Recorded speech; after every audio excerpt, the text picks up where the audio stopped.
ഞാൻ മത്തി എന്നെ നല്ലവണ്ണം ഉരച്ച് കഴുകി വൃത്തിയാക്കി അതിൽ ഓരോ കുറികളൊക്കെ വരച്ച് മഞ്ഞളും മുളകും ഉപ്പും ചേർത്ത് ഫേഷ്യൽ ചെയ്ത് സുന്ദരിയാക്കി വച്ചിരിക്കുകയാണ്.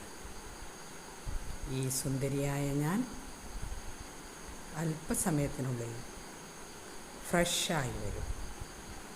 അതായത് എണ്ണ ചൂടാക്കാൻ അടുപ്പിൽ വച്ചിരിക്കുകയാണ്. ചൂടായിരിക്കുന്ന എണ്ണയിലേക്ക് എണ്ണ ഓരോന്നോരോന്നായി കിടത്തും. എണ്ണ ചൂടായി നല്ലവണ്ണം മൊരിഞ്ഞു വന്ന് ഞാൻ നിങ്ങളുടെ മുന്നിലേക്ക് ഫ്രഷായിട്ട് വരും. അതിൽ നിന്ന് ഓരോരെണ്ണം എല്ലാവരും എടുത്ത് കഴിച്ചു നോക്കൂ. വാ, എന്തൊരു സ്വാദ്!